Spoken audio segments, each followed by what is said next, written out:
வாழ்க வளமுடன். Healing hands education and healing centre தங்களை அன்புடன் வரவேற்கிறது. கார்த்திகை மாதம் வரக்கூடிய இந்த அமாவாசைக்கு என்ன பண்ணலாம், அமாவாசை என்ன, அதுக்கான சிறப்புகள் என்ன, அன்றைக்கி நம்ம செய்ய வேண்டிய விஷயங்கள் செஞ்சால் நமக்கு என்னென்ன நன்மைகள் கிடைக்கணும் தெளிவாக தெரிஞ்சுக்க போகிறோம். வாங்க பார்க்கலாம்.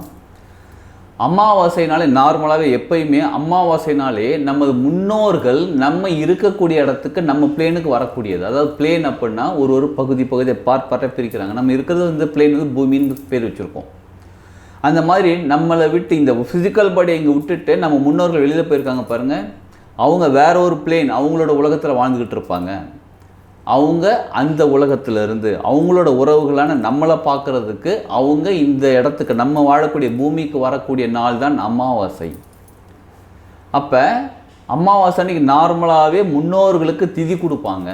அதாவது மற்ற நாளில் அவங்க இறந்த திதி பார்ப்பாங்க, திதி அன்றைக்கி திதி கொடுப்பாங்க அந்த வருஷத்தில் வரக்கூடியது. அதை தவிர ஸ்பெஷலாகவே ஒரு அமாவாசைக்கும் திதி கொடுக்குறவங்களும் இருக்காங்க, திதி கொடுப்பாங்க.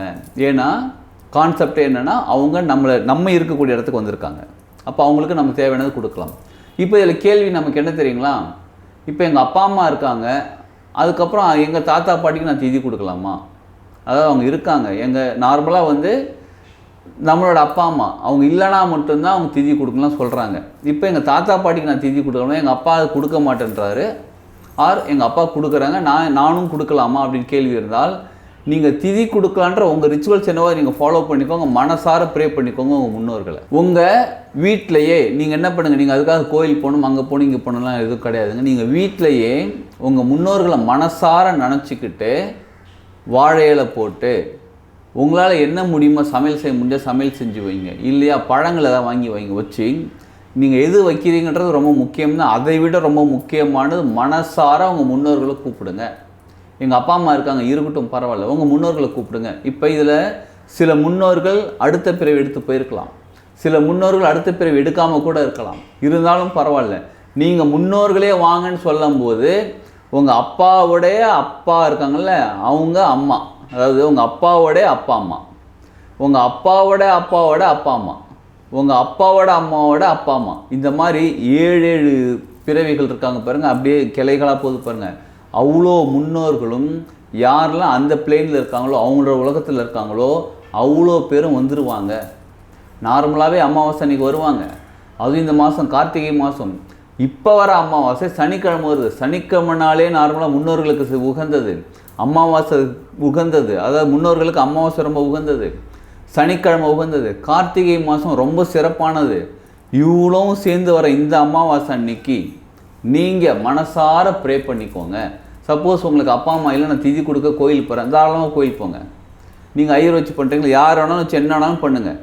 ஆனால் எதை பண்ணாலும் மனசார பண்ணுங்கள், மனம் உருகி பண்ணுங்கள், மனம் நிறைய பண்ணுங்கள். ஏன்னா சிலர் என்ன தெரியுமா பண்ணுவாங்க, கூடையில் எல்லாத்தையும் வாங்கிட்டு போயிடுவாங்க, பூஜை சாமான் எல்லாத்தையும் வாங்கிட்டு போயிடுவாங்க, பேக்கில் வாங்கிட்டு போயிட்டு அப்படி கொடுத்துட்டு டீட்டெயில் எல்லாமே ஒரு பேப்பரில் எழுதி கொடுத்துருவாங்க. எழுதி ஐயர்கிட்ட கொடுத்துட்டு பூஜை பண்ணுங்கள் கொஞ்சம் இருங்க நான் வந்துடுறேன்னு சொல்லிட்டு ஃபோன் எடுத்துகிட்டு அப்படியே வெளில போயிடுவாங்க. ஃபோன்லாம் பேசி முடிச்சா அது கூப்பிடாருப்பா முடிச்சாச்சுப்பா வாங்கப்பா, முடிச்சாச்சா ஓகே, என்ன பிண்டம் கொடுக்கணும் ஓகே, கொடுத்தாச்சா ஓகே. இது ஒரு ஃபார்மாலிட்டியாக செய்கிறாங்க. அந்த மாதிரி ஃபார்மாலிட்டியாக செய்யாதீங்க. நீங்கள் எதை செய்தாலும் உங்கள் முன்னோர்களுக்கு முக்கியமாக நம்ம வாழ்க்கையில் முன்னேறணும் அப்படின்னாலே 2 விஷயம் நடக்கணுங்க. ஒன்று குலதெய்வம், இன்னொன்று முன்னோர்கள். இவங்க 2 பேரும் வழி விட்டால், இவங்க 2 பேரும் நமக்கு வழிகாட்டினா, இவங்க 2 பேரும் நம்ம கையை பிடிச்சி அழைச்சிட்டு போனால் மட்டும்தான் நம்மளால் வாழ்க்கையில் முன்னேற முடியும் ஃபஸ்ட்டு. அதுக்கப்புறம் தான் நம்ம இஷ்ட தெய்வம் மற்ற தெய்வங்கள் எல்லாமே. அப்போ நம்ம முன்னோர்களுக்கு எந்த அளவுக்கு மனம் உருகி செய்கிறோமோ, மனம் நிறைய செய்கிறோமோ, மனசார செய்கிறோமோ அவங்க அதை ஏற்றுப்பாங்க. நம்ம வாழ்க்கை முன்னேறதுக்கு நல்லா கவனிச்சுக்கோங்க. நீங்கள் கொடுக்கறதுனால உங்கள் முன்னோர்கள் பலனடைவாங்களான்னு கேட்டால் பலனடைவாங்க. ஆனால் நீங்கள் எதற்காக செய்கிறீங்க அப்படின்னா உங்கள் வாழ்க்கை சிறப்பாக இருப்பதற்காக மட்டும்தான் செய்கிறீங்க ஃபஸ்ட்டு. அதுக்கப்புறம் தான் முன்னோர்களுக்காக, சரிங்களா? அதான் அவங்க நல்லா இருக்கணுன்றதுக்காக. அப்போ அப்படி நீங்கள் செய்யும்போது நீங்கள் மனசார மனமுருகி எந்த அளவுக்கு நீங்கள் ஒன்றி செய்கிறீங்களோ அந்த அளவுக்கு உங்கள் வாழ்க்கை முன்னேறும். அதனால் மனசார மனமுருகி செய்யுங்க. நீங்கள் கோயிலுக்கு போய் இல்லை மற்றவங்கள வச்சு நீங்கள் பிண்டம் கொடுக்கறதா இருந்தாலும் மனமுருகி செய்யுங்க, வீட்டில் செஞ்சாலும் மனமுருகி செய்யுங்க. சரி, என்னெல்லாம் வைக்கலாம் ஏற்கனவே சொல்லிட்டு பழங்கள் வைங்க, இல்லை சமைத்த உணவுகள் வைங்க. எதுவும் இந்த மாதம் அமாவாசை இருக்குது பாருங்கள், கார்த்திகை மாதம் அமாவாசை கிட்டத்தட்ட 11 மணிக்கு காலையில் ஸ்டார்ட் ஆகுது சனிக்கிழமை அன்னைக்கு. அடுத்த நாள் ஞாயிற்றுக்கிழமை அன்னைக்கு கிட்டத்தட்ட 12 மணிக்கு முடியுது. இப்போ சிலர் வந்து அமாவாசை விரதம் இருக்கணும்வாங்க. கேலண்டரில் பார்த்தா இன்று அமாவாசைன்னு போட்டிருக்கோம், சனிக்கிழமை அன்னைக்கு போட்டிருக்கோம். சனிக்கிழமை காலையிலும் சாயங்காலம் விரதம் இருப்பாங்க பாருங்கள், இது சனிக்கிழமை விரதம். அமாவாசை அன்னைக்கு நீங்கள் விரதம் இருக்கணும் அப்படின்னா நீங்கள் காலையில் 11 மணிலேருந்து அடுத்த நாள் 12 மணி வரையிலும் விரதம் இருக்கணும். இதுதான் திதி விரதம், இதுதான் அமாவாசை விரதம். கேலண்டரில் போட்டு இன்று அமாவாசைன்னு போட்டு அன்றைக்கி ஃபுல்லாக விரதம் இருக்கிறது கரெக்டு தான். ஆனால் திதி விரதம் தான் நீங்கள் இருக்க வேண்டியது. திதினா அமாவாசை, அஷ்டமி, பௌர்ணமி இதெல்லாம் சொல்கிறாங்க பாருங்கள், இதெல்லாமே திதி. அப்போ அமாவாசை விரதம்ன்றது என்றைக்கு ஸ்டார்ட் ஆகுது?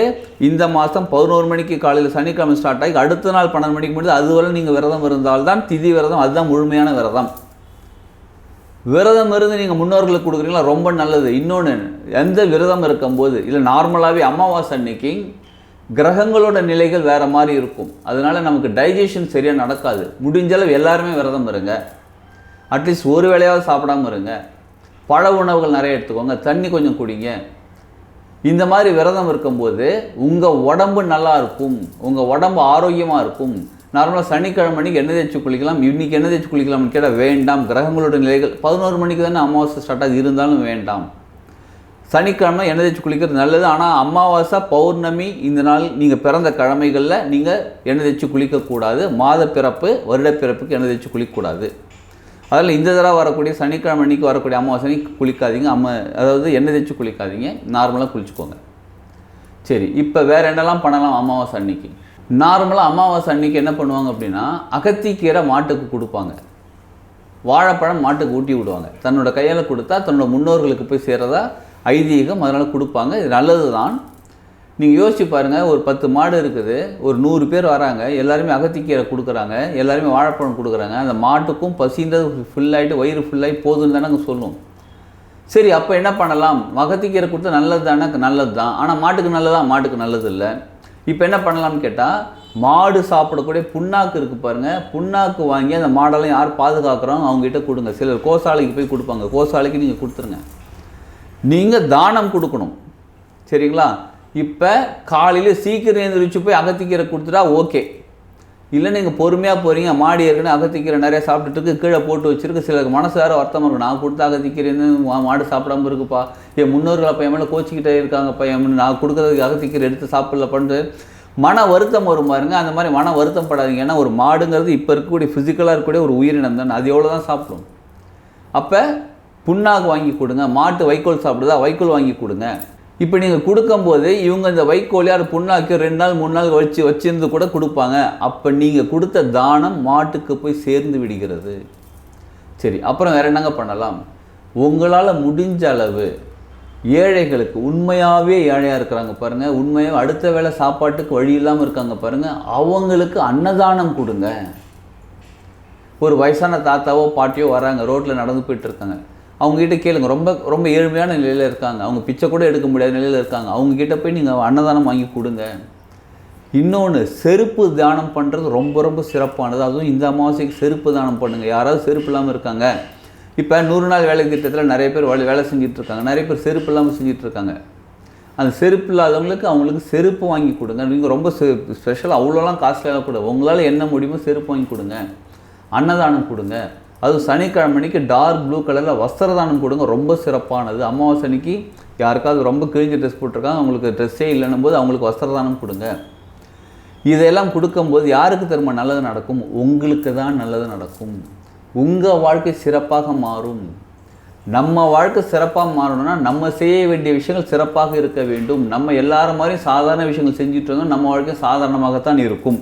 அப்போ இந்த மாதம், கார்த்திகை மாதம் வரக்கூடிய இந்த சனிக்கிழமை வரக்கூடிய அமாவாசையை முழுமையாக பயன்படுத்திக்கோங்க. உங்கள் வாழ்க்கைக்கு என்னெல்லாம் வேணுமோ அதெல்லாம் செய்கிறதுக்காக, அதெல்லாம் கிடைக்கிறதுக்காக சொன்ன விஷயங்கள் ஃபாலோ பண்ணுங்கள். நிச்சயமாக உங்கள் வாழ்க்கை சூப்பராக மாறும். வாழ்க வளமுடன்.